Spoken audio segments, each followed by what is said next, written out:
ನಮ್ಮೆಲ್ಲರ ಗುರುಗಳಾದ ಡಾಕ್ಟರ್ ಬ್ರಹ್ಮಶ್ರೀ ಪಿತಾಮಹ ಸುಭಾಷ್ ಪತ್ರಿಜಿ ಅವರಿಗೂ ಸ್ವರ್ಣಮಾಲ ಅಮ್ಮನವರಿಗೂ ನನ್ನ ಕೋಟಿ ಕೋಟಿ ಶಿರಸಾಷ್ಟಾಂಗ ನಮಸ್ಕಾರಗಳು. ನನಗೆ ಜನ್ಮ ನೀಡಿದ ತಂದೆ ತಾಯಿಗಳಿಗೂ ಹಾಗೂ ನನ್ನ ಪ್ರಥಮ ಗುರುಗಳಾದ ಶ್ರೀಮತಿ ಮನೋರಮಾ ಮೇಡಮ್ ರವರಿಗೂ ನನ್ನ ಹೃದಯಪೂರ್ವಕ ನಮಸ್ಕಾರಗಳು. ನನ್ನ ಮಾರ್ಗದರ್ಶಕ ಗುರುಗಳಾದ ಬ್ರಹ್ಮಶ್ರೀ ಪ್ರೇಮನಾಥ್ ಸರ್ ಅವರಿಗೂ ನನ್ನ ವಂದನೆಗಳು. ಇಂಥ ಅದ್ಭುತವಾದ ಅವಕಾಶವನ್ನು ನೀಡಿದ ರಂಗನಾಥ್ ಸಾರಿಗೂ ಅವರ ಟೀಮ್ನವರಿಗೂ ನನ್ನ ವಂದನೆಗಳು. ಈ ದಿನ ಜೂಮ್ನಲ್ಲಿ ಭಾಗವಹಿಸಿದ ಆತ್ಮ ಬಂಧುಗಳೆಲ್ಲರಿಗೂ ನನ್ನ ವಂದನೆಗಳು. ಓಕೆ, ನೆನ್ನೆ ದಿವಸ ನಾವು ಆರ್ಟ್ ಆಫ್ ಲಿಸನಿಂಗ್ ಹೇಗೆ ಕೇಳಬೇಕು ಅಂತೆಲ್ಲ ತಿಳ್ಕೊಂಡ್ವಿ. ಅದು ಒಂದು ಕಲೆ. ಅಂದ್ರೆ ನಾವು ಜೀವನ ಅದ್ಭುತವಾಗಿ ಮಾಡ್ಲಿಕ್ಕೆ ಕೆಲವು ಕಲೆಗಳಿರ್ತಾವ, ಅದನ್ನ ತಿಳ್ಕೊಬೇಕು. ನಾವು ಹೇಗೆ ಬೇಕೆ ಹಾಗೆ ಜೀವನ ಮಾಡೋದಲ್ಲ. ಅದೇ ತರ ಇವತ್ತು ಆರ್ಟ್ ಆಫ್ ಲವ್. ಎಲ್ಲರಿಗೂ ಗೊತ್ತು ಲವ್ ಅಂದ್ರೆ ಏನು ಅಂತ. ಪತ್ರಿ ಸರ್ ಹೇಳ್ತಾ ಇದ್ರು, ಜಗತ್ತಿನಲ್ಲಿ ಗ್ರೇಟೆಸ್ಟ್ ಎನರ್ಜಿ ಅಂದ್ರೆ ಲವ್ ಅಂತ. ಎಲ್ಲವೂ ಜಗತ್ತಿನಲ್ಲಿ ಪ್ರೀತಿಮಯ. ಆದ್ರೆ ಈ ಪ್ರೀತಿಯ ಕುರಿತು ಒಬ್ಬೊಬ್ರು ಒಂದೊಂದು ಧೋರಣೆ ಇರುತ್ತೆ. ಇದು ತುಂಬಾ ದೊಡ್ಡದು. ಎಲ್ಲವನ್ನ ತನ್ನಲ್ಲಿ ಇಟ್ಟುಕೊಳ್ಳೋದು ಅಂದ್ರೆ ಪ್ರೀತಿ. ಒಬ್ಬರಿಗೆ ಫ್ರೀಡಮ್ ಕೊಡೋದು, ಏನು ಆಶಿಸದೇ ಇರುವುದು, ಕರುಣೆಯಿಂದ ಇರುವುದು, ಎಲ್ಲರನ್ನು ಸಮನಾಗಿ ನೋಡುವುದು, ಇಷ್ಟಪಡುವುದು, ಅನ್ಕಂಡೀಷನಲ್ ಸ್ಪೇಸ್ ಕೊಡಬೇಕು, ಎಲ್ಲವೂ ಪ್ರೀತಿಯಿಂದ ಬರುತ್ತೆ. ಇದು ನಿಜವಾದ ಪ್ರೀತಿ ಅಂದ್ರೆ. ಯಾಕೆಂದ್ರೆ ಪ್ರೀತಿ ಅನ್ನೋದು ಎಲ್ಲ ಪಾಸಿಟಿವ್ ಎಮೋಷನ್ಸ್ಗೆ ಒಂದು ಬುನಾದಿ. ಪ್ರೀತಿ ಇಲ್ದಿದ್ರೆ ಸೃಷ್ಟಿಯೇ ಇಲ್ಲ. ಆದ್ರೆ ನೋಡ್ರಿ, ಮಾತಾಡ್ಬೇಕಾದ್ರೆ ಲವ್ ಅಂತ ಬಂದ ತಕ್ಷಣ ಚಿಕ್ಕ ಮಕ್ಳಿಲ್ಲ ಈ ಬಾಯಿ ಬೇಲ್ ಬೆರಳಾಕೊಂತಾರೆ. ಯಾಕೆಂದ್ರೆ ಲವ್ ಅಂದ್ರೆ ಲವ್ ಮಾಡೋದು, ಹುಡುಗ ಹುಡುಗಿ ಲವ್ ಮಾಡೋದು ಅಷ್ಟೇ ತಿಳ್ಕೊಂಡಿರ್ತಾರೆ. ಅದು ತಪ್ಪು. ನಾವು ದೊಡ್ಡವರು ಅವರಿಗೆ ಹೇಳ್ಕೊಡ್ಬೇಕು. ಅವರಿಗೆ ಪ್ರೀತಿ ಅಂದ್ರೆ ಅದೊಂದೇ ಅಲ್ಲ, ಈ ತರ ಡೆಫಿನೇಷನ್ಸ್ ಎಲ್ಲ ಕೊಡ್ಬೇಕು ಮಕ್ಕಳಿಗೆ. ಒಂದು ಸುಂದರವಾದ ಕತೆ ಹೇಳ್ಬಿಟ್ಟು ಇವತ್ತು ನಾನು ಟಾಪಿಕ್ ಸ್ಟಾರ್ಟ್ ಮಾಡ್ತೀನಿ. ಸಾಮಾನ್ಯವಾಗಿ ನೀವು ಕೇಳಿರ್ತೀರಿ, ಒಂದೂರಲ್ಲಿ ಒಬ್ಬ ಅತ್ತೆ ಸೊಸೆ ಇರ್ತಾರೆ. ಇಬ್ರು ತುಂಬಾ ಜಗಳ ಆಡ್ತಾ ಇರ್ತಾರೆ. ಅತ್ತೆ ಸೊಸೆ ಕಾಟ ಕೊಡ್ತದೆ, ಸೊಸೆ ಅತ್ತೆ ಮೇಲೆ ಜೋರ್ ಮಾಡ್ತಾ ಇರ್ತಾರೆ. ಆದ್ರೆ ಅತ್ತೆ ಕಾಟ ಸ್ವಲ್ಪ ಎಕ್ಸ್ಟ್ರೀಮ್ ಇರುತ್ತೆ. ಸೊಸೆಗೆ ಸಾಕಾಗಿ ಹೋಗ್ಬಿಟ್ಟಿರುತ್ತೆ. ಎಷ್ಟು ಅಂತಂದ್ರೆ ಅತ್ತೆ ಯಾಕಾದ್ರೂ ಬದುಕಿದಾರೆ, ಇವ್ರು ಹೋಗ್ಬಿಟ್ರೆ ಚೆನ್ನಾಗಪ್ಪ ಅಂತ ಅನ್ನೋ ಲೆವೆಲಿಗೆ ಅವ್ರಿಗೆ ಸಾಕಾಗ್ಬಿಟ್ರೆ. ಸರಿ, ಆಕೆ ಏನ್ ಮಾಡ್ತಾರೆ, ಒಂದ್ಸಲ ಆ ಊರಿಗೆ ಒಬ್ಬ ದೊಡ್ಡ ಸನ್ಯಾಸಿ ಬರ್ತಾರೆ. ಎಲ್ಲಾ ಸಮಸ್ಯೆಗಳಿಗೂ ಅವ್ರು ಉತ್ತರ ಕೊಡ್ತಾರೆ ಅಂತ ಆ ತರ ಎಲ್ಲ ಕೇಳಿಪಟ್ಟಿರ್ತಾಳೆ. ಸರಿ ಅಂತೇಳಿ ಹೋಗ್ತಾಳೆ. ಪ್ರವಚನ ಇರುತ್ತೆ. ಎಲ್ಲ ಪ್ರವಚನ ಆದ್ಮೇಲೆ ತಮ್ಮ ಸಮಸ್ಯೆಯನ್ನೇ ಹೇಳ್ಕೊಳ್ತಾಳ ಆ ಸನ್ಯಾಸಿ ಹತ್ರ. ಅವರಿದ್ದು, ಆಯ್ತಮ್ಮ ನಾನೊಂದು ಪೌಡರ್ ಕೊಡ್ತೀನಿ, ಅದು ಸ್ಲೋ ಪಾಯ್ಸನ್ ಅದು. ಆದ್ರೆ ಅಂದ್ರೆ ಒಂದೇ ಸಲ ಸತ್ಬಿಟ್ರೆ ನಿನ್ ಮೇಲೆ ಡೌಟ್ ಬರುತ್ತೆ. ದಿನಾ ನೀನು ಕಾಫಿಯಲ್ಲಿ ಮತ್ತೆ ಟಿಫನ್ ಊಟದಲ್ಲಿ ಸ್ವಲ್ಪ ಕಲ್ಸ್ಕೊಡ್ತಾ ಬಾ, ನಿಧಾನವಾಗಿ ಅವ್ರು ಹೋಗ್ಬಿಡ್ತಂದ. ಸೊಸೆಗೆ ಇನ್ನ ಸ್ವರ್ಗ ಮೂರೇ ಗೇಣು ಅವಳಿಗೆ. ಆಯ್ತು ಅಂತ. ಆದ್ರೆ ಒಂದ್ ಕಂಡೀಷನ್ನು, ಅಯ್ಯೋ ನೀವ್ ಎಷ್ಟು ಕಂಡೀಷನ್ ಅನ್ಸಾದ್ರೂ ಹೇಳ್ರಿ, ನಮ್ಮತ್ತೆ ಸತ್ತೋಗ್ಬಿಟ್ರೆ ಸಾಕು ನಂಗೆ, ಸಾಕು, ಏನಿಲ್ಲ, ನೀನು ಇದನ್ನೆಲ್ಲ ಕೊಡ್ಬೇಕಾದ್ರೆ ತುಂಬಾ ಪ್ರೀತಿಯಿಂದ ಕೊಡ್ಬೇಕು ಅಷ್ಟೇ ತಾನೇ. ಅಯ್ಯೋ ಆರಾಮಾಗಿ ನಾನು ಮಾಡ್ತೀನಿ ಅಂತೇಳಿ ಮನೆಗೆ ಹೋಗ್ತಾಳೆ. ಆಯ್ತು, ಸ್ಟಾರ್ಟ್. ಆವತ್ತಿಂದ ಹೋಗ್ಬಿಟ್ಟು ಕಾಫಿ ತಂದು ಕೊಡ್ತಾಳೆ, ಅದ್ರಲ್ಲಿ ಹಾಕೊಡ್ತಾಳೆ, ಪ್ರೀತಿಯಿಂದ ಕೊಡ್ತಾಳೆ. ಟಿಫನ್ ಊಟ ಹೀಗೆ ಸ್ವಲ್ಪ ಕಲ್ಸ್ಬಿಟ್ಟು ಕೊಡ್ತಾ ಇರ್ತಾಳೆ. ಎಷ್ಟು ಪ್ರೀತಿ ಮಾಡ್ತಾಳೆ ಅಷ್ಟು ಪ್ರೀತಿ.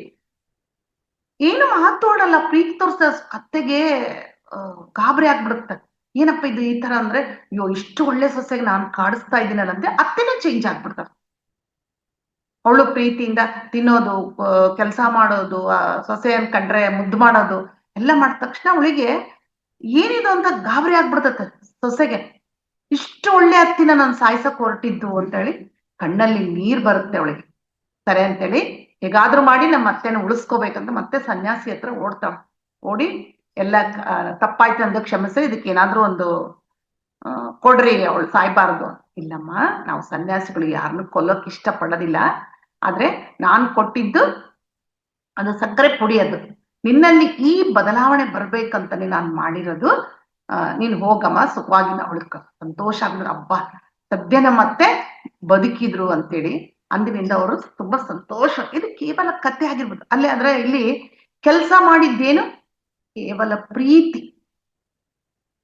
ನೋಡ್ರಿ, ಇದು ನಾವು ಗೊತ್ತಿಲ್ಲದೆ ಏನ್ ಮಾಡ್ತೀವಿ, ನಮ್ಮ ರಿಲೇಶನ್ಶಿಪ್ ಅಲ್ಲಿ ಏನ್ ಮಾಡ್ತೀವಿ, ಗಂಡ ಹೆಂಡತಿ ಆಗಿರ್ಬೋದು, ಅತ್ತೆ ಸೊಸೆ ಆಗಿರ್ಬೋದು, ತಾಯಿ ಮಕ್ಕಳಾಗಿರ್ಬೋದು, ತಂದೆ ಮಕ್ಕಳ ಅಥವಾ ಫ್ರೆಂಡ್ಸ್ ಹತ್ರ ಆಗಿರ್ಬೋದು, ಸುಮ್ಮನೆ ಜಗಳ ಮಾಡ್ತೀವಿ. ಆದ್ರೆ ಈ ತರ ಒಂದು ನಾವು ಟ್ರೀಟ್ಮೆಂಟ್ ಕೊಟ್ಟಾಗ ಸುಮ್ನೆ ಪ್ರೀತಿ ತೋರಿಸಿದಾಗ ಅನ್ಕಂಡೀಷನಲ್ ಲವ್ ಅಂತೆ ನೋಡ್ರಿ. ಮತ್ತೆ ಬರೀ ಪ್ರೀತಿ ಅಲ್ಲ, ಅನ್ಕಂಡೀಷನಲ್ ಲವ್ ಅಂದ್ರೆ ನಿರೀಕ್ಷೆ ಮಾಡಲಾರದೆ ಇರೋದು. ನಾನ್ ಪ್ರೀತಿ ಮಾಡ್ತೀನಿ, ನೀನು ಮಾಡ್ಬೇಕು. ನಾನು 8 ಸಲ ಪ್ರೀತಿ ಮಾಡಿದ್ರೆ ನೀನು ಒಂದ್ಸಲ ಆದ್ರೂ ನನಗೆ ಮಾಡ, ನೋ, ನೀನ್ 100 ಸಲ ಮಾಡು, ನೋ ಎಕ್ಸ್ಪೆಕ್ಟೇಷನ್ಸ್. ಹೀಗೆ ಆ ಪ್ರೀತಿಯ ಒಂದು ನಿಜ ತತ್ವವನ್ನು ನಾವು ಅರ್ಥ ಮಾಡ್ಕೋಬೇಕು. ಆಗ ನಾವೆಲ್ಲರಿಗೂ ಪ್ರೀತಿ ಕೊಡಕ್ ಸಾಧ್ಯ ಆಗತ್ತೆ, ರಿಲೇಶನ್ಶಿಪ್ಸ್ ಅನ್ನು ಸಹ ಉಳಿಸ್ಕೊಳ್ಳಕ್ಕೆ ಸಾಧ್ಯ ಆಗತ್ತೆ. ಖಂಡಿತ ಇದನ್ನೆಲ್ಲ ಕೇಳಿದ ಮೇಲೆ ನಿಮಗೆ ಸರಿ ಅನ್ಸಿದ್ರೆ ದಯವಿಟ್ಟು ನಿಮ್ಮ ಫ್ರೆಂಡ್ಸಿಗೆ, ಗ್ರೂಪ್ಸಿಗೆ ಇದನ್ನ ಶೇರ್ ಮಾಡಿ. ಯಾಕೆಂದ್ರೆ ಯಾವಾಗಾದ್ರೂ ನಿನ್ನೆ ನೋಡ್ರಿ, ನೀವೇ ಹೇಳಿದ್ರಿ, ಅಯ್ಯೋ ನಾವು ಕೇಳಿಸ್ಕೊಳ್ಳೋದಿಲ್ದ್ರೆ ಎಷ್ಟು ತಪ್ಪು ಮಾಡ್ತಾ ಇದ್ವಿ ಅಂತ ಹೇಳಿದ್ರಿ. ನಿಜವಾಗ್ಲೂ ಚೆನ್ನಾಗಿ ಕೇಳಿಸ್ಕೋಬೇಕಂತ. ಅದೇ ತರ ಇದು ಕೂಡ ತುಂಬಾ ಚೆನ್ನಾಗಿ ಕೆಲಸ ಮಾಡುತ್ತೆ. ಓಕೆ, ಇದನ್ನ ನಾವು ಹೇಗೆ ಅನುಭೂತಿ ಹೊಂದಬೇಕು ಅಂದ್ರೆ ಆ ಪ್ರೀತಿಯ ನಿಜ ತತ್ವದಲ್ಲಿ ಹೋದಾಗ, ಅಂದ್ರೆ ನಿಜ ತತ್ವ ಯಾವುದು? ನಮ್ಮ ಸ್ವಸ್ಥಿತಿ. ನಮ್ಮ ಸ್ವಸ್ಥಿತಿನೇ ಪ್ರೀತಿ. ಹೋದಾಗ ಪ್ರೀತಿ ಅಂದ್ರೆ ನಮ್ಗೆ ಗೊತ್ತಾಗುತ್ತೆ. ಮತ್ತೆ ಪ್ರೀತಿಯಿಂದ ಇರುವುದು, ಪ್ರೀತಿ ಅಂದ್ರೆ ತಿಳಿಯೋದು ಮತ್ತೆ ಪ್ರೀತಿಯಿಂದ ಇರುವುದು ಎರಡು ಇರುತ್ತೆ. ಫಸ್ಟ್ ಪ್ರೀತಿ ಅಂದ್ರೆ ಏನು ಅಂತ ತಿಳ್ಕೊಳ್ಳೋದ್ರಿಂದ ಏನು ಪ್ರಯೋಜನ ಇಲ್ಲ, ಬರೇ ಬುಕ್ಕಿಶ್ ನಾಲೆಡ್ಜ್ ಅಷ್ಟೇ ಅದು. ಇದಕ್ಕೆ ಪಂಡಿತ ಜ್ಞಾನ ಅಂತಾರೆ. ಅಷ್ಟೊಂದು ಡೆಫಿನಿಷನ್ ನನಗೆಲ್ಲ ಗೊತ್ತು, ಪ್ರೀತಿ ಅಂದ್ರೆ ಗೊತ್ತು, ಅದು ಗೊತ್ತು, ಇದು ಗೊತ್ತು, ನೋ ಯೂಸ್. ಅಷ್ಟು ನೀನು ಪ್ರೀತಿಯ ನಿನ್ ಜೀವನದಲ್ಲಿ ಅಳವಡಿಸ್ಕೊ, ಅದು ಅನುಭವ ಜ್ಞಾನ. ಪ್ರೀತಿಯಿಂದ ಇರ್ಬೇಕಷ್ಟೇ. ಯಾವಾಗ ಫಸ್ಟ್ ಅದಕ್ಕೆ ನಮ್ಮನ್ನ ನಾವು ಪ್ರೀತಿ ಮಾಡ್ಕೋಬೇಕು. ಇದೇ ಕಾರಣಕ್ಕೆ ಸೆಲ್ಫ್ ಲವ್ ಉಟ್ಕೊಂಡಿರೋದು. ಇತ್ತೀಚೆಗಷ್ಟು ನಾವು ಕೇಳ್ತಾ ಇದ್ವಿ, 1-2-3 ಇಯರ್ಸ್ ಇಂದ ಸೆಲ್ಫ್ ಲವ್ ಅಂದ್ರೆ ಅಯ್ಯೋ ನಮ್ಮನ್ನ ನಾವ್ ಏನ್ ಪ್ರೀತಿ ಮಾಡ್ಕೊಳ್ಳೋದು ಅಂತ.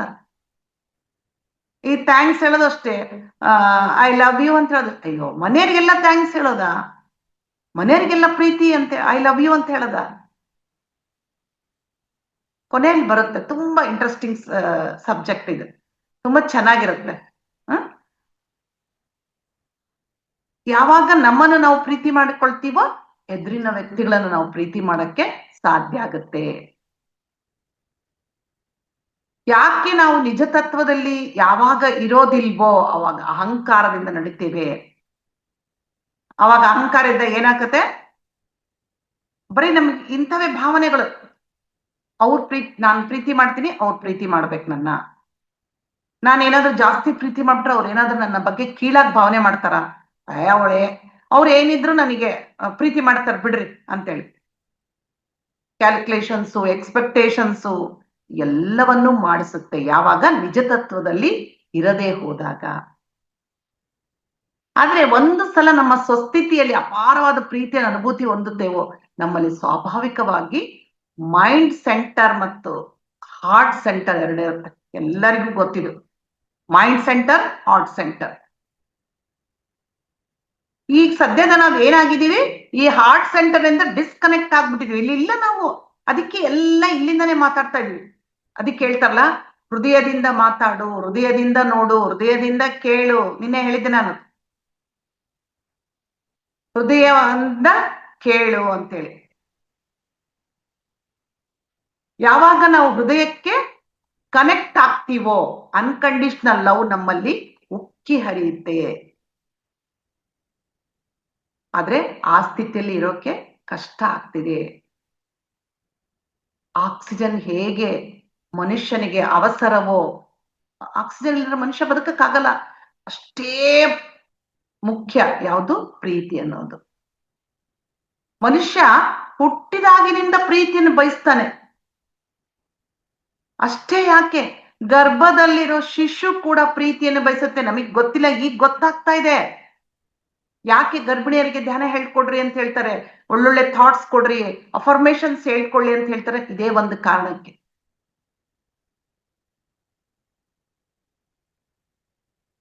ಎಷ್ಟೋ ಸಲ ಒಬ್ರದ್ದು ಮಾಸ್ಟರ್ದು ಎಕ್ಸ್ಪೀರಿಯನ್ಸ್ ಹೇಳಿದ್ರು. ಅವರಿಗೆ ಪ್ರೆಗ್ನೆಂಟ್ ಆದಾಗ ಅವರಿಗೆ ಆ ಮಗು ಇಷ್ಟ ಇರ್ಲಿ ಅಂತಂದ್ರೆ ಇರುತ್ತಲ್ಲ, ಮದ್ವೆ ಆದ ತಕ್ಷಣ ಬೇಗನೆ ಆದಾಗ ಅವೆಲ್ಲ ಆದಾಗ ಇಷ್ಟ ಇಲ್ದಿದ್ದಕ್ಕೆ ತುಂಬಾ ಬೇಸರ ಆಗ್ತಿತ್ತು. ಅಯ್ಯೋ ನಂಗೆ ಇನ್ಸಲ್ಟ್ ಆಯ್ತು, ಇಷ್ಟು ಬೇಗ ಆಯ್ತು, ಎಲ್ಲಾರು ನೋಡಿ ನಗ್ತಾರೆ, ಈ ತರ ಏನೋ ಈ ಮಗು ಈಗ್ಲೇ ಬರ್ಬೇಕಾಯ್ತ ತುಂಬಾ ಅನ್ಕೊಳ್ತಿದ್ದಾಗ ಏನಾಗ್ತಾ ಅವ್ರಿಗೆ ವಿತಿನ್ 2 months ಅಲ್ಲಿ ಅಬಾರ್ಷನ್ ಆಗ್ಬಿಡುತ್ತೆ. ನೋಡಿ, ಅಂದ್ರೆ ಆ ಮಗುಗ ಆ ಫೀಲಿಂಗ್ಸ್ ಅರ್ಥ ಆಗುತ್ತೆ. ಅಯ್ಯೋ ನಾನ್ ಬರೋದು ಇಷ್ಟ ಇಲ್ಲ ಇದ್ದು ಇವರಿಗೆ, ಬೇಡ ಹಾಗಾದ್ರೆ ನಾನು ವಾಪಸ್ ಹೊರಟೋಗ್ತೀನಿ ಅಂತೇಳಿ ಆ ಭಾಷಣ. ಆದ್ರೆ ಅದು ಅವಾಗ ಗೊತ್ತಾಯ್ತು, ಅವರು ಧ್ಯಾನಕ್ಕೆ ಬಂದ ಮೇಲೆ, ಎಷ್ಟೋ ವರ್ಷಗಳ ಅವ್ರಿಗೆ ಮಕ್ಳಾಗಿರ್ಲಿಲ್ಲ, ಬಂದ ಮೇಲೆ ಅದನ್ನೆಲ್ಲ ತಿಳ್ಕೊಂಡ್ಮೇಲೆ ಮತ್ತೆ ಆ ಮಗುನ ಅಂದ್ರೆ ಯಾವ್ದು ಗರ್ಭದಲ್ಲಿ ಇರುತ್ತದು ಆ ಸೋಲಿಗೆ ಸಾರಿ ಕೇಳ್ಕೊಂಡಾಗ ಮತ್ತೆ ಅವ್ರು ಪ್ರೆಗ್ನೆಂಟ್ ಆಗಿ ಮಕ್ಕಳನ್ನು ಪಡಿತಾರೆ. ಇದೆಲ್ಲ ನೀವು ಸಂತಾನ ಪ್ರಾಪ್ತಿರಸ್ತು ಅಂತೇಳಿ ಒಂದು ಇದು ಇದೆ, ಅದರಲ್ಲಿ ಕೇಳಿದ್ರೆ ನಿಮಗೆ ಗೊತ್ತಾಗುತ್ತೆ. ಆದ್ರೆ ಈಗ ನೋಡ್ರಿ, ಒಬ್ಬರೇ ಮಕ್ಳು ಇರ್ತಾರೆ, ಕೆಲವ್ರಿಗೆ ಒಂದೇ ಮಗು ಇರುತ್ತೆ. ಆ ಮಗುನ ಈಗಂತ ಅಪಾರ್ಟ್ಮೆಂಟ್ಸ್ ಇದಾವೆ, ಓಕೆ. ಇಲ್ಲಾಂದ್ರೆ ಒಂದೇ ಮನೇಲಿ ಆ ಮಗು ಅಷ್ಟೇ ಇದ್ದಾಗ ಏನಾಗುತ್ತೆ, ಅದಕ್ಕೆ ಲೋನ್ಲಿನೆಸ್ ಫೀಲ್ ಆಗುತ್ತೆ, ಕಂಪನಿ ಬೇಕು ಅನ್ಸುತ್ತೆ ಆ ಮಗುಗೆ. ಅದು ಎಷ್ಟೋ ಜನ ಒಂದು ಮಗು ಇದೆ, ಅದು ಫೇಲ್ ಮಾಡ್ಕೊಳ್ತಾ ಇದೆ ಅಂತೇಳಿ ಇನ್ನೊಂದು ಮಗುನ ಪಡಿತಾ ಇದ್ದಾರೆ. ಯಾಕೆ ಬೇಕು, ಪ್ರೀತಿ ಬೇಕು. ನೀವು ಚಿಕ್ಕ ಮಕ್ಳಿಗೆ ಪ್ರೀತಿ ತೋರಿಸದೆ ಹೋಗ್ರಿ, ಅವ್ರಿಗೆ ಆಗ್ಲೇ ಬೇಸರ ಆಗುತ್ತೆ. ಕೆಲವ್ರ ಮನೇಲಿ ಗಂಡ್ ಮಕ್ಳಿಗೆ ಹೆಣ್ಮಕ್ಳಿಗೆ ಬೇರೆ ಬೇರೆ ಪ್ರೀತಿ ತೋರಿಸ್ತಿರ್ತಾರೆ. ಏ ನೀನು ಹೊರಟೋಗ್ಬಿಡ್ತೀಯಾ, ನಿನಗೇನ್ ಪ್ರೀತಿ ಮಾಡೋದು, ನನ್ ಮಗ ಇಲ್ಲಿ ಅವನ್ ಇರ್ತಾನೆ, ನಾನು ನೋಡ್ಕೊಳ್ತಾನೆ ಗಂಡ್ಮಗ ಅಂತೇಳಿ ಅವನಿಗೆ ಹೆಚ್ಚು ಪ್ರೀತಿ ಮಾಡ್ತಾನೆ. ಇದೆಲ್ಲ ಏನಾಗುತ್ತೆ, ಇನ್ಫೆರಿಟಿ ಕಾಂಪ್ಲೆಕ್ಸ್, ಒಂದು ಅಭದ್ರತೆ, ಭಯ, ಇದೆಲ್ಲದಕ್ಕೂ ಮೂಲ ಆಗುತ್ತೆ. ಆದ್ರೆ ತುಂಬಾ ಪ್ರೀತಿಯನ್ನು ಕೊಟ್ಟು ಮಕ್ಕಳನ್ನು ಬೆಳೆಸಿದಾಗ ಆ ಮಕ್ಕಳು ಅತೀ ಬುದ್ಧಿವಂತರು, ಜ್ಞಾನವಂತರು ಆಗ್ತಾರೆ, ಧೈರ್ಯವಂತರು ಆಗ್ತಾರೆ.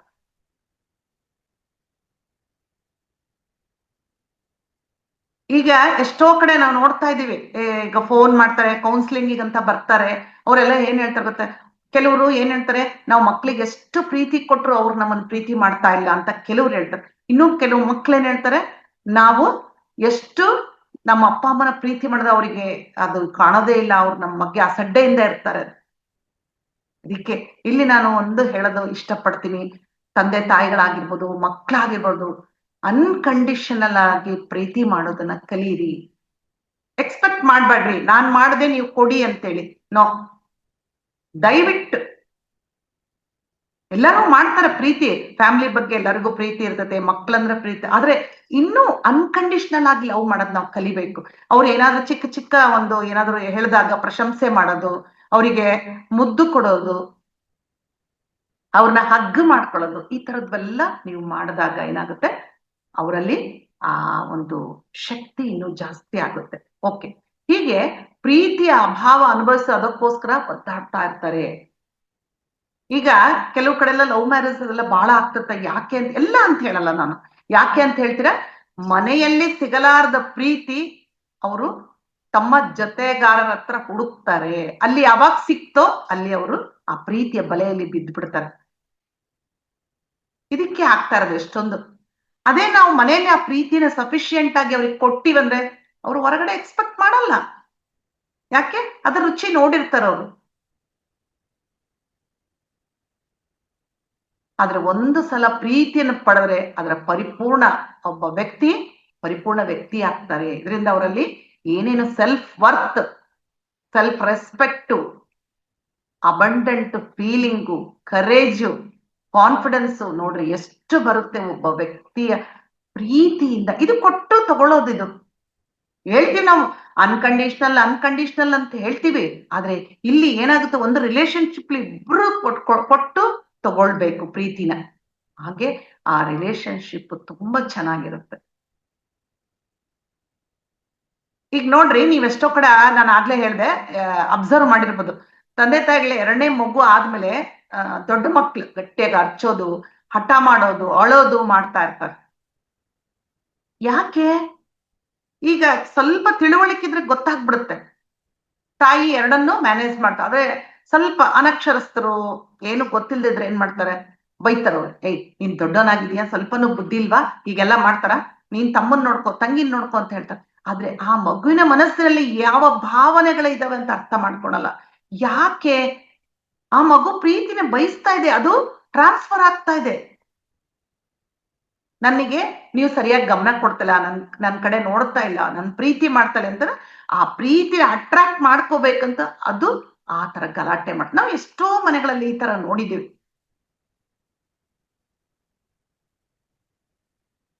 ಈ ತರದ ಪ್ರೀತಿಯ ಅಭಾವನ ಒಳಗಡೆ ಇಟ್ಟುಕೊಂಡು ಬೆಳೆದ್ ದೊಡ್ಡವರಾಗಿ ಅವ್ರು ಏನ್ ಮಾಡ್ತಾರೆ, ದಾಂಪತ್ಯ ಜೀವನಕ್ಕೆ ಕಾಲಿಡ್ತಾರೆ ಅಂತ ಇಟ್ಕೊಳ್ಳಿ. ಆವಾಗ ಈ ಒಂದು ಲ್ಯಾಕ್ ಆಫ್ ಲವ್ ನನ್ನ ಪಾರ್ಟ್ನರ್ ಇಂದ ಸಿಗಬೇಕು ಅಂತೇಳಿ ಎಕ್ಸ್ಪೆಕ್ಟ್ ಮಾಡ್ತಾರೆ. ಸಹಜ ಅಲ್ಲ, ನನಗಿದು ಸಿಕ್ಕಿಲ್ಲಪ್ಪ ಮುಂದೆನೂ ಸಿಗ್ಬೋದೇನೋ ಅಂತ ಆಶೆ ಮಾಡ್ತೀನಿ, ಅದೇನ್ ತಪ್ಪಲ್ಲ. ಆದ್ರೆ ಅಲ್ಲಿ ಸಿಗದಿದ್ದಾಗ ದಾಂಪತ್ಯ ಒಡೆಯುತ್ತೆ. ನೋಡ್ರಿ, ಇಷ್ಟ ಸಣ್ಣ ವಿಷಯ. ಪ್ರೀತಿ ಮಾಡೋದೇನ್ ದೊಡ್ಡ ವಿಷಯ ಅಲ್ಲ, ಚಿಕ್ಕ ವಿಷಯ. ಆದ್ರೆ ಅದನ್ನೂ ಸಹ ನಾವು ಕೊಡೋಕೆ ಹೇಳ್ತೀವಿ. ಇದು ಒಂದು ವಿಪರ್ಯಾಸ ಸಂಗತಿ. ಒಂದು ವೇಳೆ ಗಂಡನ ಮನೆಯಲ್ಲಿ ಸೊಸೆಗೆ ಅತ್ತೆ ಏನಾದ್ರು ಚಿಕ್ಕ ಮಾತಂದ್ರೂ ಕೋಪ ಬಂದ್ಬಿಡುತ್ತಲ್ಲ ಸಾಮಾನ್ಯವಾಗಿ. ಆದ್ರೆ ಆ ಕೋಪದ ಮೂಲ ಚಿಕ್ಕ ವಯಸ್ಸಿನಲ್ಲಿ ಅವಳಿಗೆ ಸಿಗಲಾರದ ಪ್ರೀತಿ. ಮನೇಲಿ ಸಿಕ್ಕಿರಲ್ಲ ಅವಳಿಗೆ, ಅವಳು ಏನ್ ಎಕ್ಸ್ಪೆಕ್ಟ್ ಮಾಡ್ತಾಳೆ, ಹೋಗ್ಲಿ ಬಿಡಿ ಇಲ್ಲಂತೂ ನಂಗೆ ಪ್ರೀತಿ ಸಿಗ್ಲಾ, ಅಟ್ಲೀಸ್ಟ್ ನನ್ನ ಅತ್ತೆ ಮನೆಗೆ ಹೋದ್ಮೇಲೆ ನನ್ನ ಅತ್ತೆ ಗಂಡ ಎಲ್ಲಾರು ಪ್ರೀತಿ ಮಾಡ್ತಾರೆ. ಅಲ್ಲೂ ಕೂಡ ನಿರಾಶೆ ಆದ್ರೆ ಏನಾಗುತ್ತೆ, ಅವಳಿಗೆ ಆಘಾತ ಆಗ್ಬಿಡುತ್ತೆ. ಅದು ನಿಜವಾಗ್ಲೂ ಹೇಳ್ಬೇಕಂದ್ರೆ ಒಂದು ಹೆಣ್ಣು ಗಂಡತನೇ ಪ್ರೀತಿ ಕೊಡ್ತಾ ಇಲ್ಲ ಅಂತ ಹೇಳಿದ್ರೆ ಅದು ಗಂಡನ ತಪ್ಪಲ್ಲ, ಆಕೆದೆ. ಯಾಕೆಂದ್ರೆ ಇಷ್ಟು ವರ್ಷಗಳಿಂದಲೂ ಕ್ಯಾರಿ ಮಾಡ್ತಾ ಬಂದ ಪ್ರೀತಿ ಅಭಾವದಿಂದ ಇಬ್ರಲ್ಲೂ ಎಂಟಿ ಪಾತ್ರೆ ಇದೆ. ಎಂಟಿ ಪಾತ್ರೆ, ಪ್ರೀತಿ ಇಲ್ಲ, ಯಾರ ಹತ್ರನೂ ಪ್ರೀತಿ ಇಲ್ಲ, ಖಾಲಿ ಕಪ್ಪು. ಆದ್ರೆ ಆ ಕಪ್ಪನ್ನು ಹೇಗೆ ತುಂಬಿಸ್ಕೊಳ್ಬೇಕು ಅಂತೇಳಿ ಇಬ್ರಿಗೂ ಗೊತ್ತಿಲ್ಲ. ಇದು ಈ ಗಂಡ ಹೆಂಡತಿ ಅಷ್ಟೇ ಅಲ್ಲ, ಇದು ಎಲ್ಲಾ ರಿಲೇಶನ್ಶಿಪ್ ಅಲ್ಲೂ ತಾಯಿ ಮಕ್ಕಳು, ಅತ್ತೆ ಸೊಸೆ, ತಂದೆ ಮಕ್ಕಳು ಎಲ್ಲವೂ ಪ್ರೀತಿಯ ಬಾಂಧವ್ಯದಿಂದ ಬೆಸೆದುಕೊಳ್ಬೇಕು. ಆದ್ರೆ ಇವಾಗ ಏನಾಗ್ತಾ ಇದೆ, ಕೂಡು ಕುಟುಂಬಗಳಿಲ್ಲ, ಗಂಡ ಹೆಂಡತಿ ಒಟ್ಟಿಗಿರ್ತಾರಂದ್ರೆ ಅವರೂ ಇಲ್ಲ, ಎಲ್ಲಿ ನೋಡಿದ್ರು ಡೈವರ್ಸ್. ಯಾಕೆ? ಕೇವಲ ಲ್ಯಾಕ್ ಆಫ್ ಲವ್, ಪ್ರೀತಿಯ ಅಭಾವ.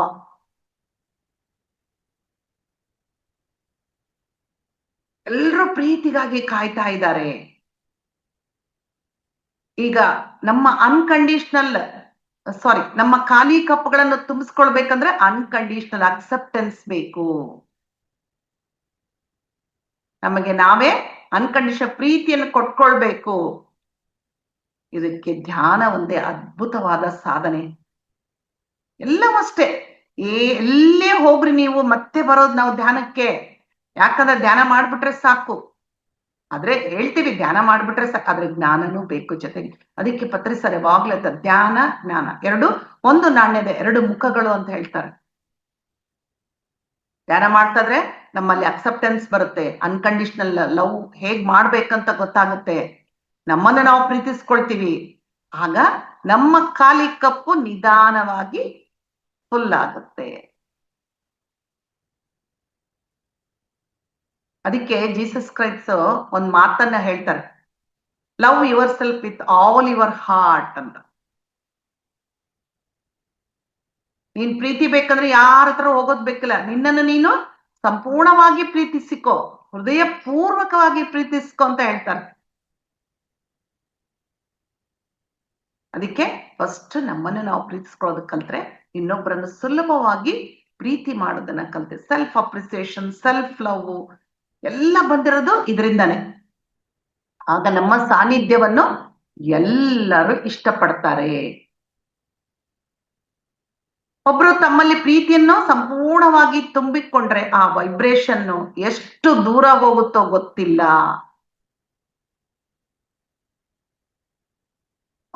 ಎಷ್ಟು ಅಂದ್ರೆ ಆ ನಮ್ಮ ಪ್ರೀತಿ ನಮ್ಮ ಹೃದಯದಲ್ಲಿ ಉಕ್ಕಿ ಹರಿದು ನಮ್ಮ ಮನೆ ಸುತ್ತಮುತ್ತಲು ಎಲ್ಲಾ ಕಡೆ ತುಂಬಿಕೋಬೇಕಂತ ಪ್ರೀತಿ.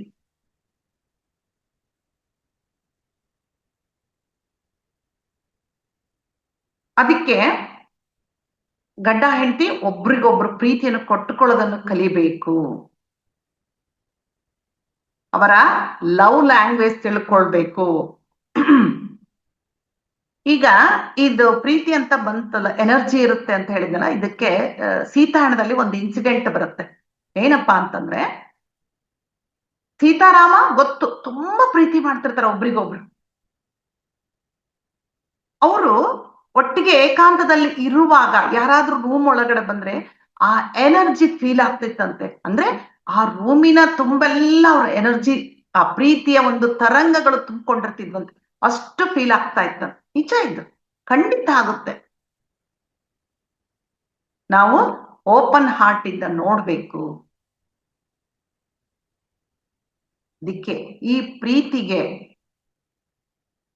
ಒಂದು ಭಾಷೆ ಇರುತ್ತೆ ಅಂತ ಹೇಳ್ತಾರೆ. ಎಷ್ಟು ಚೆನ್ನಾಗಿದೆ ಅಲ್ಲ, ಲವ್ ಲ್ಯಾಂಗ್ವೇಜ್ ಅಂತ.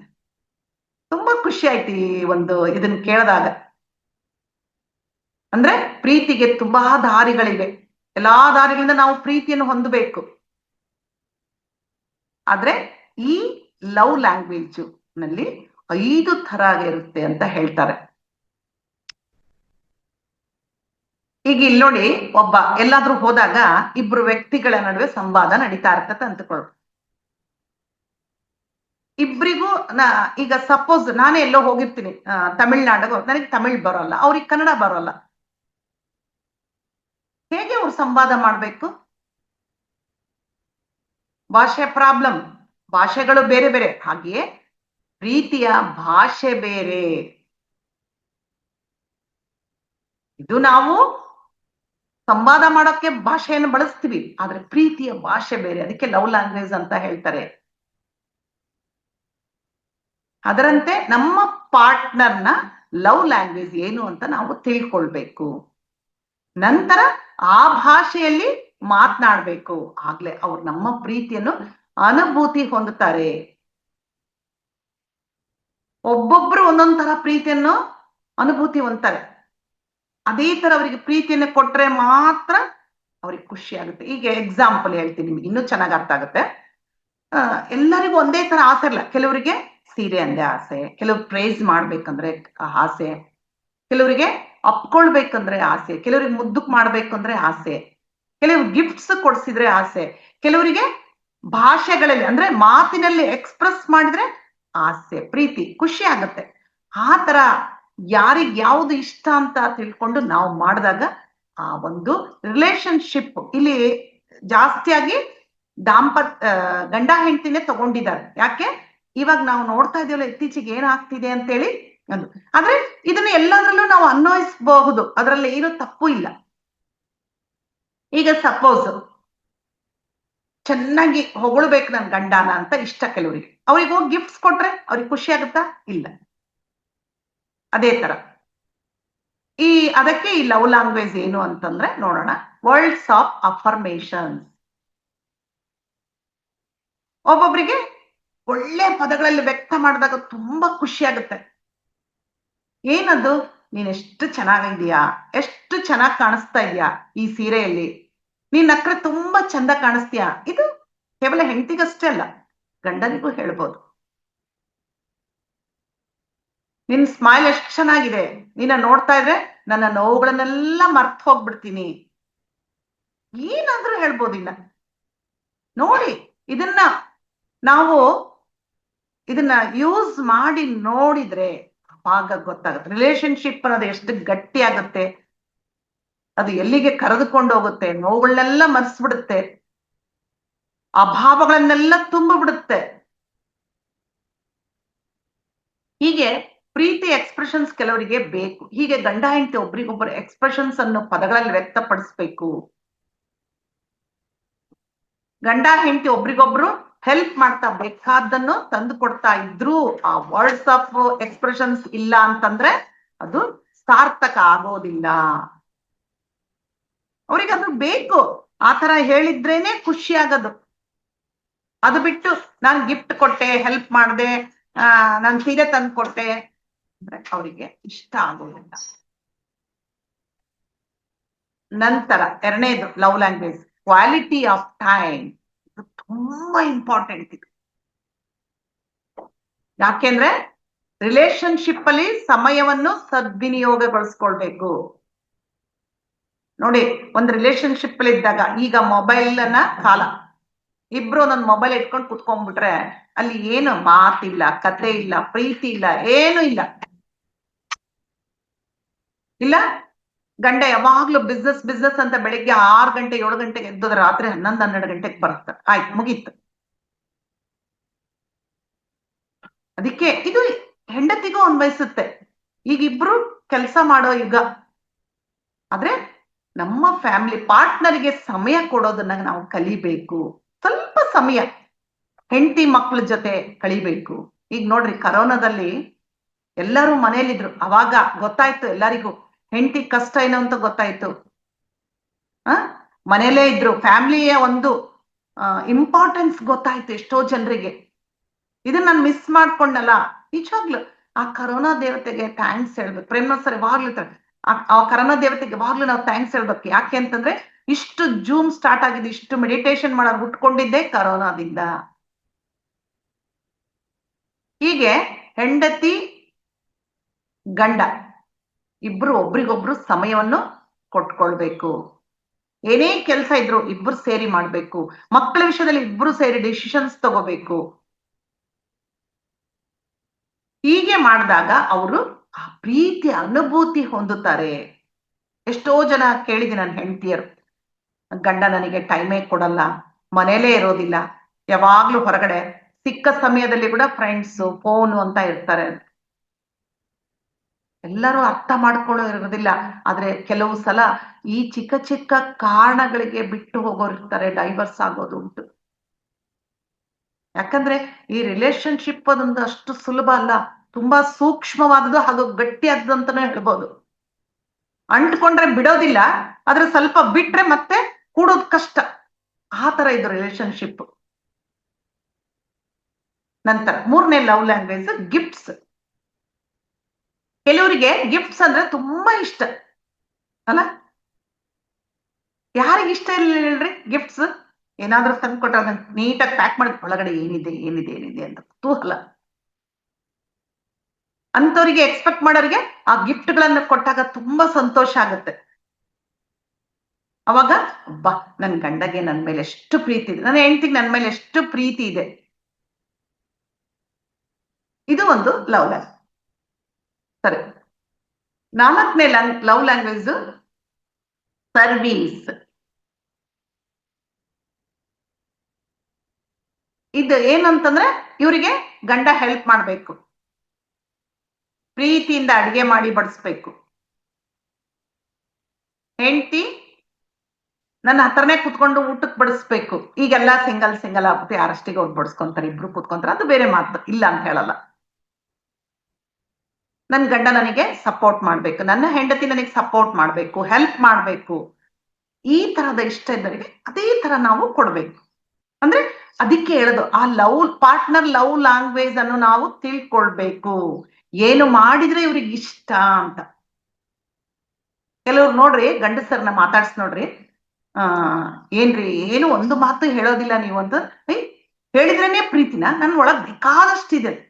ಯಾರು ನೋಡ್ತಾರ? ಬೇಕಾದಷ್ಟಿದ್ರೆ ಎಕ್ಸ್ಪ್ರೆಸ್ ಮಾಡ್ಬೇಕದನ್ನ, ಹೌದು ತಾನೆ? ಅದೇ ನೋಡ್ರಿ, ಹೆಂಡತಿ ತುಂಬಾ ಕೆಲಸ ಮಾಡಿ ದಣದಿರ್ತಾಳ, ಮನೆಯಲ್ಲಿ ಗೆಸ್ಟ್ ಬರ್ತಾರಲ್ಲ, ಅದೇ ಒಂದು ಮಾತು, ಪಾಪ ಬೆಳಗ್ಗೆಯಿಂದ ಎಷ್ಟು ಕೆಲಸ ಮಾಡ್ತಾ ಇದೆ, ತುಂಬಾ ದಣದ ಭಾರ ಎಷ್ಟು ಮಾಡು ಅಂತ ಸ್ವಲ್ಪ ಕಾಲು ಒತ್ತದು ಕೈ ಒತ್ತದು ಮಾಡಿದ್ರೆ ಅವಳಿಗೆ ಆ ದಿನ ಮಾಡಿದ ಆಯಾಸ ಎಲ್ಲ ತೀರೋಗ್ಬಿಡುತ್ತೆ. ಇದು ಒಂದು ಮಾತು ಅಷ್ಟೇ. ನಾವು ಅದು ತೋರಿಕೆಗಲ್ಲ, ಒಳಗಡೆಯಿಂದ ಬರ್ಬೇಕದು. ನಂತರ 5ನೇ ಲವ್ ಲ್ಯಾಂಗ್ವೇಜ್ ಟಚ್, ಅಂದ್ರೆ ಸ್ಪರ್ಶ. ಕೆಲವರಿಗೆ ಯಾವ ತರ ಇರುತ್ತೆ ಅಂದ್ರೆ ಫೀಲಿಂಗ್, ಗಂಡ ಹೆಂಡತಿ ಇಬ್ರು ನನ್ನ ಹಗ್ ಮಾಡ್ಕೊಳ್ಬೇಕು, ಇದು ಎಲ್ಲರಿಗೂ ಅನ್ವಯಿಸುತ್ತೆ. ನೀವು ಅದೇ ಒಂದು ಅಂತ ರಿಲೇಶನ್ಶಿಪ್ ತಿಳ್ಕೊಬೇಡಿ. ಎಷ್ಟೋ ಮನೆಗಳಲ್ಲಿ ಅಪ್ಪ ಅಮ್ಮ ಮಕ್ಳ ಪ್ರೀತಿ ಮಾಡ್ತಾರೆ, ಅಪ್ಕೊಳ್ತಾರೆ, ಮುದ್ದು ಮಾಡ್ತಾರೆ, ಮತ್ತೆ ಗಂಡ ನನ್ ಪಕ್ಕಕ್ಕೆ ಬಂದು ಕುತ್ಕೋಬೇಕು, ನನ್ ಸ್ಪರ್ಶ ಮಾಡ್ಬೇಕು, ನನ್ ಕೈ ಹಿಡ್ಕೋಬೇಕು ಪ್ರೀತಿ ಪೂರ್ವಕವಾಗಿ. ಈ ತರ ಒಂದು ಕೆಲವರಿಗೆ ಇರುತ್ತೆ. ಆ ತರ ಇದ್ದವರಿಗೆ ಅದೇ ತರ ನಾವು ಕೊಡ್ಬೇಕು. ಗಂಡ ಮನೆಗೆ ಬಂದಿರ್ತಾನೆ ಸಾಕಾಗಿ ಬಿಸ್ನೆಸ್ ಮಾಡಿ, ಏನೋ ಅವ್ರಿಗೆಲ್ಲ ಕಂಪ್ಲೇಂಟ್ಸ್ ಹೇಳೋದು ಬೈಯೋದು ಮಾಡ್ಬಾರ್ದು. ಅದೇ ಬಂದು ಬ್ಯಾಗ್ ಇಸ್ಕೊಂಡು, ಏನ್ರಿ ಇಷ್ಟೊತ್ತು ಸಾಕಾಯ್ತಾ ಕುತ್ಕೊಳ್ರಿ ಅಂತೇಳಿ ಅವ್ರ ಹಣೆ ಮುಟ್ಟಿ ನೋಡೋದು, ತಲೆ ಸವರೋದು, ಆಯ್ತು ಕಾಫಿ ತಂದು ಕೊಡ್ತೀನಿ ಕುತ್ಕೊಳ್ರಿ ಅಂತವ್ರು ನೀರು ಕಾಫಿ ಕೊಟ್ರೆ ಈ ಒಂದ್ ಎರಡ್ ಏನ್ ಕಳ್ಕೊಳ್ತೀವ್ರಿ ನಾವು? ಏನು ಕಳ್ಕೊಳಲ್ಲ. ಆಗ ಅವ್ರಿಗೆ ಎಷ್ಟು ಸಂತೋಷ ಆಗುತ್ತೆ. ಅದೇ ಕೆಲವ್ರು ಇರ್ತಾರೆ, ಮನೆಗೆ ಬಂದ ತಕ್ಷಣ ಕಂಪ್ಲೇಂಟ್ ಬಾಕ್ಸ್ ಅನ್ನು ಓಪನ್ ಮಾಡ್ಬಿಡ್ತಾರೆ. ಆಗ ಅವ್ರಿಗೆ ಏನಾಗುತ್ತೆ, ಯಾಕಾದ್ರೂ ನಾನು ಮನೆಗೆ ಬಂದು ಇನ್ನೂ ಸ್ವಲ್ಪ ಹೊತ್ತು ಆಫೀಸಲ್ಲಿ ಇದ್ರೆ ಚೆನ್ನಾಗಿತ್ತು.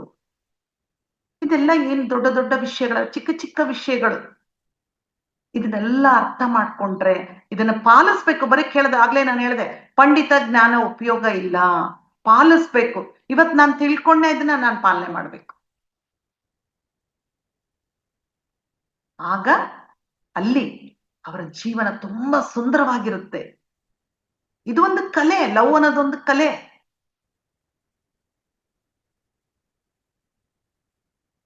ಈ 5 ಲವ್ ಲ್ಯಾಂಗ್ವೇಜಸ್ ಪ್ರೀತಿಯ ಭಾಷೆಗಳು ಯಾಕೆ ಬಂದಿವೆ ಅಂದ್ರೆ ಪೇರೆಂಟ್ಸ್ ನಿಂದ ಬಂದಿರುತ್ತೆ. ಮಕ್ಳಿಗೆ ಏನ್ ಕೊಡ್ಬೇಕು, ಏನ್ ಮಾಡ್ಬೇಕು ಅಂತ ಪೇರೆಂಟ್ಸ್ಗೆ ಗೊತ್ತಿರೋದಿಲ್ಲ. ಅದಕ್ಕೋಸ್ಕರ ಅವರು ಸರ್ಪ್ರೈಸ್ ಪಾರ್ಟಿ, ಗಿಫ್ಟ್ಸ್ ಕೊಡೋದು, ಬಟ್ಟೆ ಕೊಡಿಸೋದನ್ನು ಮಾಡ್ತಾರೆ. ಆಗ ಮಕ್ಕಳಿಗೆ ತಮ್ಮ ಒಳಗೆ ಇರುವ ನ್ಯೂನತೆని ಇಂಥ ಪ್ರೀತಿಯ ಮೂಲಕ ಅವ್ರು ಹೋಗ್ಲಾಡಿಸ್ಕೊಳ್ತಾರೆ. ಕೆಲವರು ತುಂಬಾ ಇದರಿಂದ, ನಾನು ನನ್ನ ಮಗನಿಗೆ ಒಳ್ಳೆ ಬಟ್ಟೆ ಕೊಡ್ಸಿದೀನಿ, ಒಳ್ಳೆ ವೆಹಿಕಲ್ ಕೊಡ್ಸಿದೀನಿ, ಒಳ್ಳೆ ಸ್ಕೂಲಲ್ಲಿ ಹಾಕಿದೀನಿ, ನಾನು ಎಷ್ಟು ಪ್ರೀತಿ ಮಾಡ್ತೀನಿ ಅಂದ್ರೆ ಅಲ್ಲ. ಅವ್ರಿಗೊಂದು ಪ್ರೀತಿಯ ಮಾತು ಹೇಳ್ಬೇಕು, ವಿಚಾರಿಸ್ಕೊಳ್ಬೇಕು, ಅಪ್ರಿಶಿಯೇಟ್ ಮಾಡ್ಬೇಕು ಅವರಿಗೆ. ಆಗ ಅವರಿಗೆ ಖುಷಿ ಆಗುತ್ತೆ. ಆವಾಗ ಅವ್ರಿಗೆ ಮಕ್ಳಿಗೆ ಅನಿಸುತ್ತೆ, ಓಹೋ ನಮ್ಮ ಪೇರೆಂಟ್ಸಿಗೆ ಇವೆಲ್ಲ ಕೊಡ್ಸಿದ್ರಪ್ಪ, ಪ್ರೀತಿ ಇದೆ ಅಂತ ಹೇಳಿದ್ರೆ ನಾಳೆ ಮದುವೆ ಆದ್ಮೇಲೆ ಕೂಡ ಎಂತವೆಲ್ಲ ಕೊಡ್ಸಿದ್ರೇನೆ ಮಾತ್ರ ಪ್ರೀತಿ ಅಂತ ಅಂದ್ಕೊಂಡ್ಬಿಡ್ತಾರೆ. ಹೀಗೆ ಒಬ್ಬೊಬ್ಬರ ಲವ್ ಲ್ಯಾಂಗ್ವೇಜ್ ಒಂದೊಂದ್ ತರ ಇರುತ್ತೆ. ಅದರ ಮೂಲಕ ಅವರ ಪ್ರೀತಿಯನ್ನು ಅನುಭೂತಿ ಹೊಂದ್ತಾರೆ. ತಪ್ಪೇನಲ್ಲ, ಆದ್ರೆ ಅದು ನಾವು ತಿಳ್ಕೋಬೇಕಷ್ಟೆ. ಬೇರೆಯವರ ಲವ್ ಲ್ಯಾಂಗ್ವೇಜ್ ನಲ್ಲಿ ಪ್ರೀತಿಯನ್ನು ಕೊಡ್ಬೇಕು ಅಂತಂದ್ರೆ ಪರಿಪೂರ್ಣತ್ವವನ್ನು ಹೊಂದಬೇಕು. ಅದೇ ನಿಟ್ಟಿನಲ್ಲಿ ನಾವು ಮಾತನಾಡಿದ್ರೆ ನಮ್ಮ ಪ್ರೀತಿ ಅವರಿಗೆ ಅರ್ಥ ಆಗುತ್ತೆ. ಇವೆಲ್ಲ ಕೇವಲ ಚಿಕ್ಕ ಚಿಕ್ಕ ವಿಷಯಗಳು, ಆದ್ರೆ ಅರ್ಥ ಮಾಡಿಕೊಳ್ಳದೆ ದೊಡ್ಡ ದೊಡ್ಡ ಜಗಳಗಳಾಗ್ಬಿಡ್ತವೆ. ಎಷ್ಟೋ ಸಲ ದಾಂಪತ್ಯದಲ್ಲಿ ಜಗಳಗಳಾದಾಗ ಚಿಕ್ಕ ಚಿಕ್ಕ ವಿಷಯಗಳಲ್ಲಷ್ಟೇ, ಅವರ ಲವ್ ಲ್ಯಾಂಗ್ವೇಜ್ ನಲ್ಲೇ ಅದು ಅಡಗಿರುತ್ತೆ. ಅದು ಯಾರಿಗೂ ಗೊತ್ತಾಗಲ್ಲ.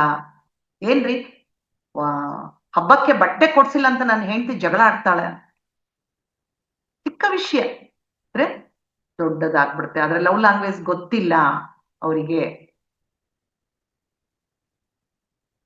ಗಂಡ ಹೆಂಡತಿ ಇಬ್ರು ಬೇರೆ ಬೇರೆ ಪ್ರಪಂಚದಿಂದ ಬಂದಿರ್ತಾರೆ, ಆದ್ದರಿಂದ ಇಬ್ಬರ ಲವ್ ಲ್ಯಾಂಗ್ವೇಜಸ್ ಬೇರೆ ಬೇರೆ ಇರುತ್ತೆ. ಇವರಿಬ್ಬರು ಆ ಲವ್ ಲ್ಯಾಂಗ್ವೇಜ್ ಅನ್ನು ತಿಳ್ಕೊಂಡಾಗ, ಇಬ್ರು ಅದನ್ನ ಅನುಸರಿಸಿದಾಗ ಅವರ ಜೀವನ ತುಂಬಾ ಚೆನ್ನಾಗಿರುತ್ತೆ. ಆದರ್ಶ ದಾಂಪತ್ಯ ಅಂತ ಹೇಳ್ತೀವಲ್ಲ ನಾವು, ಇದೇ ಆಗಿರುತ್ತೆ. ಈಗ ಏನಾದ್ರೂ ಅಕಸ್ಮಾತ್ ಗಂಡ ಹೆಂಡತಿ ಬೆಳಗ್ಗೆಯಿಂದ ರಾತ್ರಿವರೆಗೆ ಜಗಳ ಆಡ್ತಿದ್ರು ಅಂತ ತಿಳ್ಕೊಳ್ರಿ, ಮಕ್ಕಳ ಎದುರಿಗೆ ಆ ಮಕ್ಕಳಿಗೆ ಏನಾಗುತ್ತೆ, ಮದುವೆ ಅಂದ್ರೇನೆ ಭಯ ಶುರುವಾಗುತ್ತೆ. ಅಯ್ಯೋ ನಾಳೆ ನಮ್ಮ ಮದುವೆ ಆದ್ಮೇಲೆ ನಾವು ಸಹ ಇದೇ ತರ ಜಗಳ ಆಡ್ತೀವಾ, ಬೇಡವೇ ಬೇಡ್ವಾ ಅಂತೇಳಿ ಒಂದು ಗಟ್ಟಿಯಾದ ನಿರ್ಧಾರಕ್ಕೆ ಬರ್ತಾರೆ. ಅದಕ್ಕೆ ಮಕ್ಕಳ ಎದುರಿಗೆ ಮಾತ್ರ ಜಗಳ ಆಡಬಾರ್ದು ಅಂತ ಹೇಳ್ತಿರ್ತಾರೆ. ನಾವು ಮಕ್ಕಳಿಗೆ ಗಿಫ್ಟ್ಸ್ ಕೊಡ್ತೀವಲ್ಲ, ಸಾಮಾನ್ಯವಾಗಿ ಅವರಿಗೆ ಇಷ್ಟ ಕೂಡ ಆಗುತ್ತೆ, ಅಪ್ರಿಸಿಯೇಷನ್ ಮಾಡೋದು, ಹೆಲ್ಪ್ ಮಾಡೋದು. ಆದ್ರೆ ಅವೆಲ್ಲವೂ ದೊಡ್ಡವರಾದ್ಮೇಲೆ ಹಾಗೆ ಇರುತ್ತವೆ. ಚಿಕ್ಕವರಿದ್ದಾಗ ಏನಿರ್ತವೆ ದೊಡ್ಡವರಾದ್ಮೇಲೆ ಕೂಡ ಹಾಗೆ ಇರುತ್ತೆ. ಅದಕ್ಕೆ ಗಂಡ ಹೆಂಡತಿ ಒಬ್ರಿಗೊಬ್ರು ಪ್ರೀತಿ ಮಾಡ್ತಾ, ಅಕ್ಸೆಪ್ಟ್ ಮಾಡ್ತಾ ತಮ್ಮ ತಮ್ಮ ಖಾಲಿ ಕಪ್ಪುಗಳನ್ನು ತುಂಬಿಕೊಳ್ಳಬೇಕು. ಫಸ್ಟ್ ನಮ್ ಕಪ್ಪು ತುಂಬಿಕೊಂಡು ಆಮೇಲೆ ಇನ್ನೊಬ್ಬರ ಕಪ್ಪನ್ನು ಸಹ ತುಂಬಿಸ್ಬೇಕು.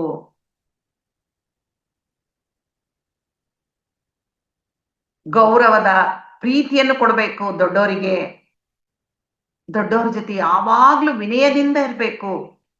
ಎಷ್ಟೋ ಮನೆಗಳ, ಈಗ ಮನೆಗಳಲ್ಲಿ ಕುಟುಂಬನೇ, ನೀನ್ ಎಲ್ಲಿ ಅಜ್ಜಿ ತಾತ ಬರ್ಬೇಕು. ಅಜ್ಜಿ ತಾತ ಮುಂದೊಂದ್ ದಿವಸ ಒಂದು ಕಾಲ ಬರುತ್ತೆ, ಅಜ್ಜ ಅಜ್ಜಿ ಅಂದ್ರೆ ಯಾರು, ಏನದು, ಅವ್ರು ಹೇಗಿರ್ತಾರೆ ಅಂತ ಕೇಳೋ ಒಂದು ಕಾಲನೂ ಬರುತ್ತೆ. ಯಾಕೆ ಅವ್ರ ಪರಿಚಯನೇ ಇರೋದಿಲ್ಲ, ಮನೆಯಲ್ಲೆಲ್ಲ ಸಿಂಗಲ್ ಫ್ಯಾಮಿಲಿ. ಹಾಗೆ ಈ ಆರ್ಟ್ ಆಫ್ ಲವ್ ನಲ್ಲಿ ನಮ್ಮನ್ನ ನಾವು ಮನಸ್ಫೂರ್ತಿಯಾಗಿ ಪ್ರೀತಿಸ್ಕೊಳ್ತಾ ನಮ್ಮ ಸುತ್ತಲೂ ಇರುವವರ ಲವ್ ಲ್ಯಾಂಗ್ವೇಜ್ ಅನ್ನ ಅರ್ಥ ಮಾಡಿಕೊಳ್ತಾ ಅವರ ಕಪ್ಪುಗಳನ್ನು ಸಹ ಸಾಧ್ಯವಾದಷ್ಟು ತುಂಬಿಸಲಿಕ್ಕೆ ಪ್ರಯತ್ನಿಸೋಣ. ಸುಂದರವಾದ ಪ್ರೀತಿಯನ್ನು ನಮ್ಮ ರಿಲೇಶನ್ಶಿಪ್ ನಲ್ಲಿ ಅರಳಿಸಿಕೊಳ್ಳೋಣ. ಪ್ರತಿಯೊಬ್ಬ ಮನುಷ್ಯನಿಗೂ ಪ್ರೀತಿಯ ಅವಸರ ಇದೆ. ಇಡೀ ಸೃಷ್ಟಿಗೆ ಆಧಾರಭೂತವಾಗಿರುವುದು ಏನಂದ್ರೆ ಅದೇ ಕೇವಲ ಪ್ರೀತಿ ಮಾತ್ರ. ನಮ್ಮನ್ನು ಹುಟ್ಟಿಸಿದ್ದು ನಡೆಸ್ತಾ ಇರೋದು ಎಲ್ಲ ಪ್ರೀತಿಯೇ. ಮೈಂಡ್ಫುಲ್ ಆಗಿರುವುದು, ನಮ್ಮ ಅಹಂನಿಂದ ದೂರ ಇರೋದು ಎಲ್ಲದಕ್ಕೂ ಪ್ರೀತಿನೇ ಕಾರಣ.